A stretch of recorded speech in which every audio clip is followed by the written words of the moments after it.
This episode is sponsored by Pennant Patchworks. If you're a Texas Tech fan and you have a little bit of swag to you, Pennant Patchworks is a perfect hat for you. They're a Lubbock-based hat and t-shirt company with various styles to choose from, as you can see here.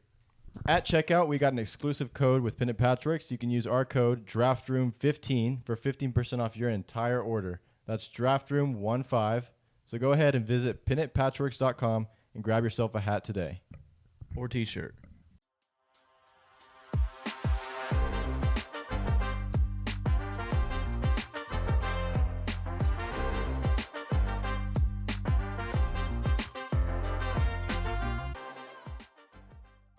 All right, welcome back, everybody. Today we have a special guest. We have All-American FCS wide receiver, finalist for the Walter Payton Award, the best FCS player in the nation, Holy Cross graduate. We have Jalen Coker, rookie wide receiver for the Carolina Panthers. Jalen, how you doing today? I'm good. Thank you guys for having me. Yeah, man, we're excited to have you on. We've been wanting to get you on for a while, but let's just kind of jump into things. So, being on the Panthers, you're coming off a close loss to the Eagles. What's kind of the day-to-day look like in that organization? It's good. I feel like, since I got there, the culture's definitely been changing. The vibe in the building's a lot better. But, like for schedule wise, like, you get there around 7 a.m., meetings all throughout the day, practice, walk through, and then after practice, you kind of do it all over again. But, during that time, you're having fun with the guys in the locker room, you're talking to media, all the good stuff. So, but I mean, I definitely think it's definitely a culture and a bond that we're building in Carolina right now. Yeah, I know that locker room's pretty young, especially on the offensive side. Are there any guys that stepped up and been a real leader for you? I mean, yeah, I think the whole rookie class has been, a spark for the team. Just kind of how we, you know, are around each other. Our energy. Our ability to go out on the field and make plays. I feel like inspires some of the other guys in the team, and just elevates everyone.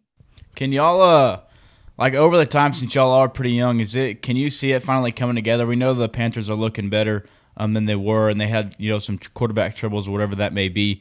Can you see it kind of coming together and all the young guys are starting to hit on all marks?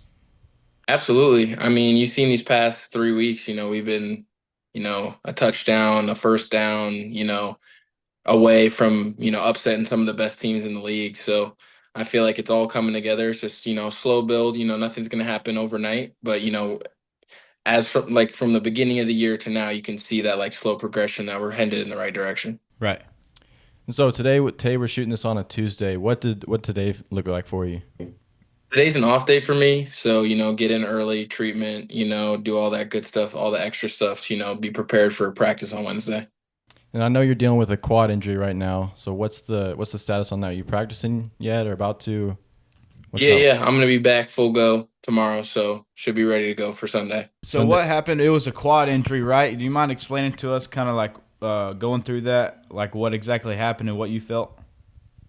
Yeah. I mean, I was just running a route, just kind of felt a little tug in my leg, got it checked out, came back as a strain. So nothing too crazy, but just, you don't want to come back too early and hurt it worse and then not play the rest of the season. So I just wanted to be sure I'd be able to finish out the season strong. All right, so let's take it back to the draft day for you. What did draft day look like for you? When did those calls start coming in with guys saying, hey, we're probably going to take you as an undrafted player here?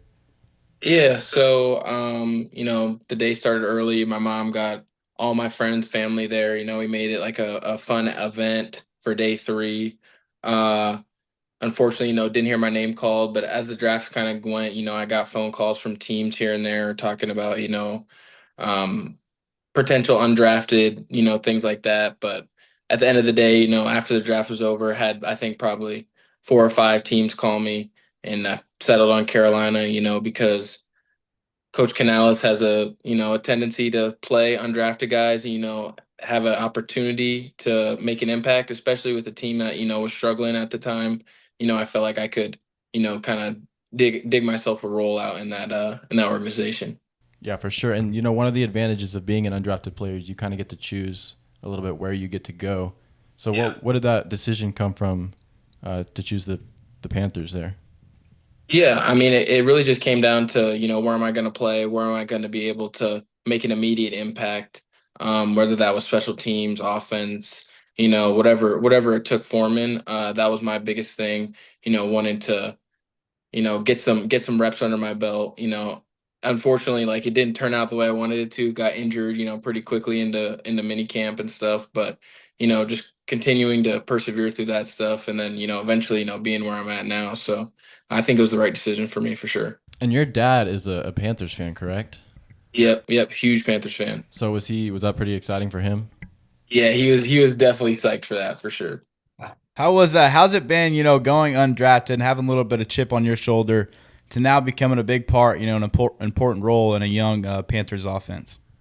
Yeah, I mean, I think it's just a testament to, my friends, my family, everyone that's believed in me for, this whole time, being FCS, not being highly recruited out of high school. It's all just been a part of the story. So, I mean, I really just take it as, it's just going to make the story that much better whenever stuff really starts to start clicking. So, um, but yeah, I mean, hard work, dedication, just a great support system, gave me the ability to make a big splash in the league and hopefully continue to do that going forward. Absolutely, dude. That's a great storyline, man. And so coming out of high school, you ended up at Holy Cross, but you also had an offer from Howard, correct? Yeah. And so what made the decision, to choose Holy Cross over them?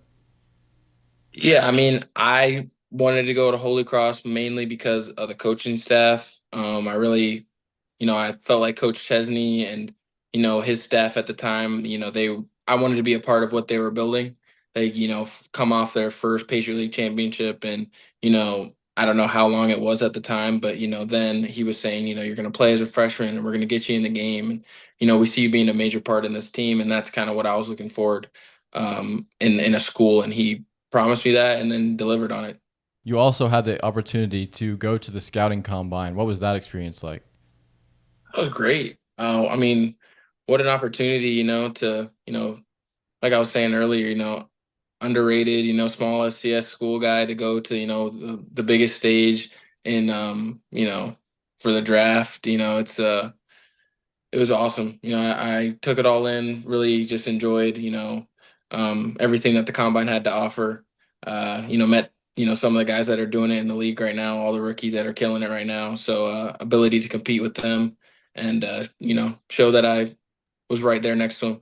Right. I just wanted to point this out to you as well. I was watching something the other day, and Steve Smith, the legend, had great things to say about you. He said you're one of the best route runners in this upcoming class, which was a great class to be put, in the same category as a great route runner compared to all the other people that were in this class. Amazing wide receivers. How does that feel having such a legend like that come down and give you great praise for the way you play?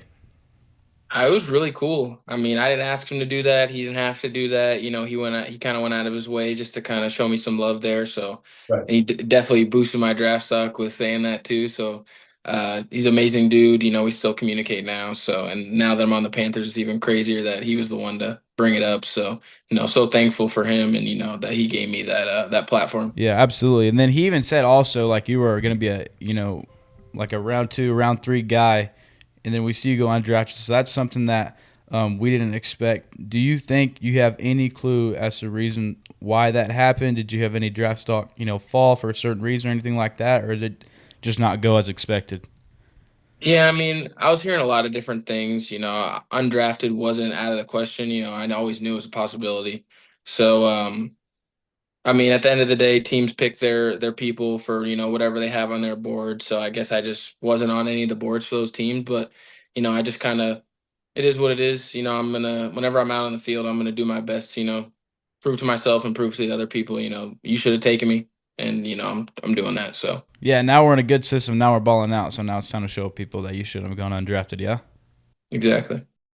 How pumped was your dad after hearing the Steve Smith praise? Oh, he was so hyped. He was so hyped. Anything related Carolina, if it's me or just the team in general, he's pumped for sure. You were a Saints fan growing up, correct? So how did that?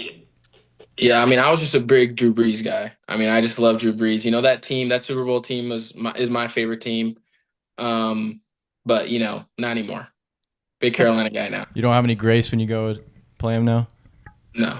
There you go. So like we mentioned earlier, There was a quarterback change mid-season for you guys. How did that change in the mid-season kind of impact the locker room? Yeah, I mean, it was definitely different. I don't think you have that with a lot of teams. So, I mean, as a rookie, I can't really speak on how it affected, like, the veteran guys and how it made them feel. But, just from a rookie room, like, it's just, it didn't really affect me too much. All I knew I had to go out there and still catch the football, no matter who was throwing it to me.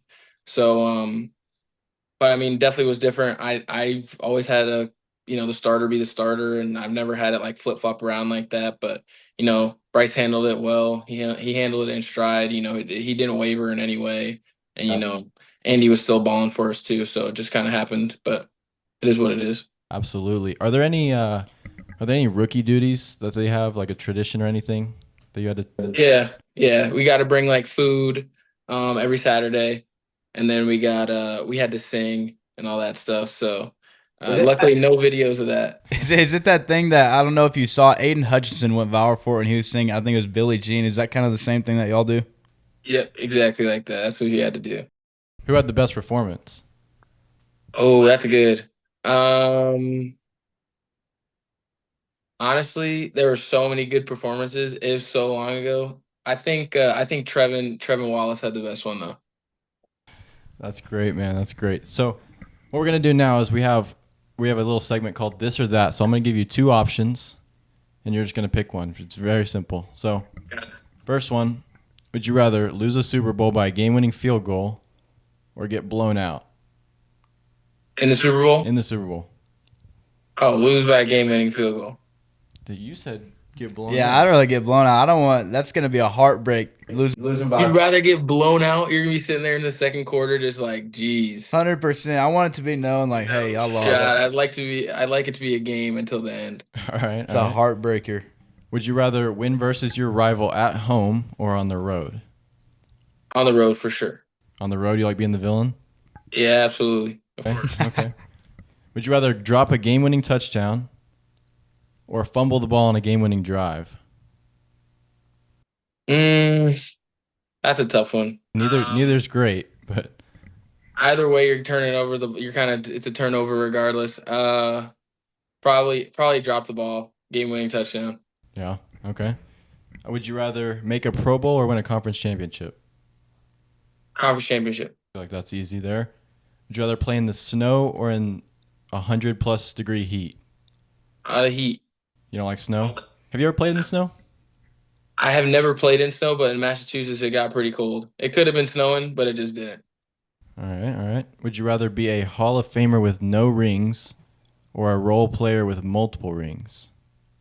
Hall of Famer with no rings. All That's right. nice. And last one, would you rather play on Christmas Day or Thanksgiving Day?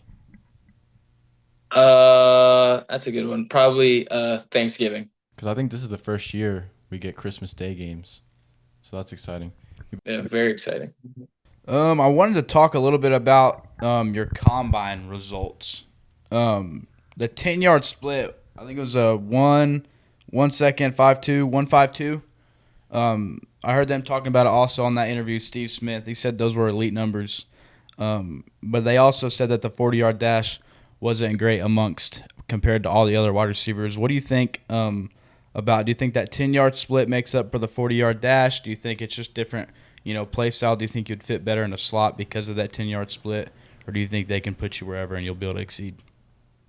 Yeah, I mean, I feel like they can put me wherever. Some teams look at it differently. Some teams really take into account that 10-yard split, and some teams take more into account the full 40. So, I mean, at the end of the day, I feel like game speed is what matters the most. And when I'm out there, I'm running. So you can't tell that I'm running a 4.5, whatever.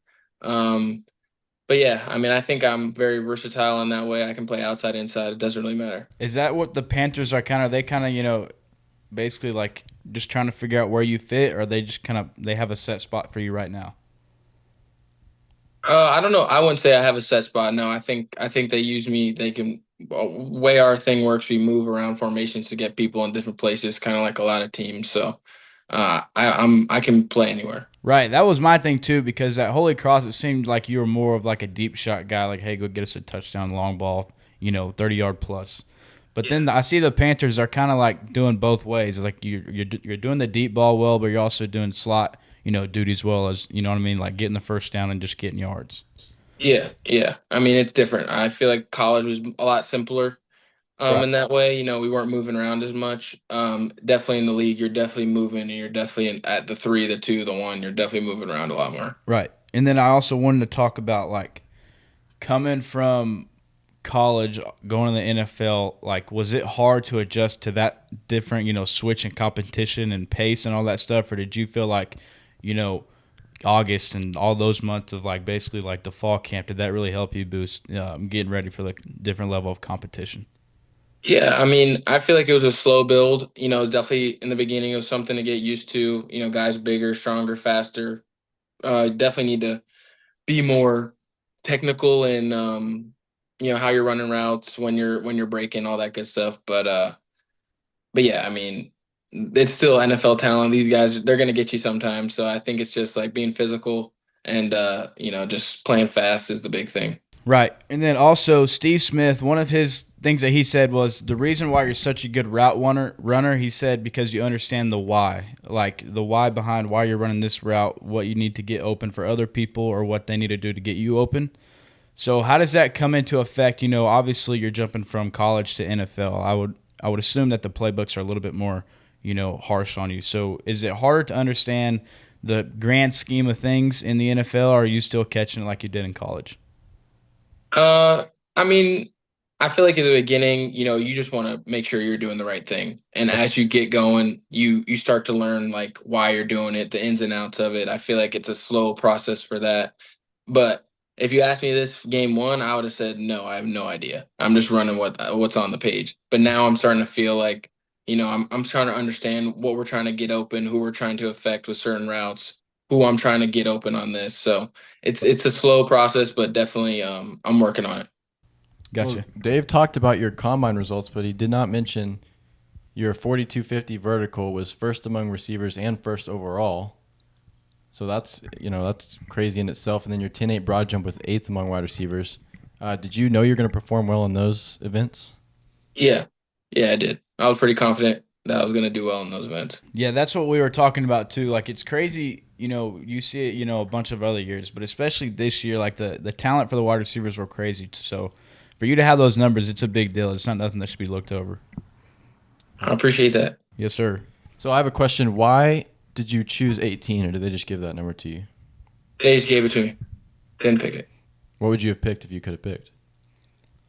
Well, I mean, at Holy Cross, they picked 80 for me, and I ended up keeping it my whole career. So I like how they just picked it for me, and I'm hoping to keep 18 until, I retire a Carolina Panther. What was Steve Smith's number? 82? In 89, 89, 89. Don't get mad at me, Steve. 89. You need to wear 89. Rep Steve Smith well. Not to go, but I couldn't do that. Nah. So you said Drew Brees was your favorite player growing up. Did you have any receivers that you kind of looked up to? Yeah, from that team, I liked Marcus Colston. Mike Evans was always a big guy that, I always tried to emulate with the jump balls and, the hands catches and all that stuff. Calvin Johnson, too. Just kind of guys that, could go up and get it, double team, didn't matter. They're coming down with the ball. But yeah, I mean, those guys are definitely who I, tried to emulate. I think we get a lot of Mike Evans when we ask that question. That's very. I think if anybody can shoot for Mike Evans' numbers, though, I mean, they'll be happy. I mean, consecutive 1,000-yard receiving yards like that is crazy. Absolutely. Well, Dave, you got anything else? That's it, man. I mean, this is pretty crazy to us. I just want to let that be known. Like, your first NFL person we got on here, dude, like, we had a blast. This was so fun. And all these questions, like, it's really fun getting on here and to be able to talk to somebody who's living that day-to-day life. So I just want to say thank you again. Yeah, man, we appreciate you coming on, and good luck in the future with all your endeavors. We hope we can get you back on eventually too, coming up, because you're coming up, dude, so we want to show you love. Yeah, of course. Thank you guys for having me again. This was fun. Absolutely. I appreciate it. All right, guys, that's all we got for today. We want to thank Jalen Coker for coming on and give us a good interview. We're excited. We got some more interviews coming up soon. Dave, tell them everything. Get their shirts. Get the shirts. Follow the Instagrams down here. Get your pennant patchwork. Get your Texas Tech swag. We represent well. The Draft Room 15 will get you 15% off. So go Christmas shopping everybody wants some pennant patchworks. All right, well, that's all we got for today. We'll Other see you than guys that- next time.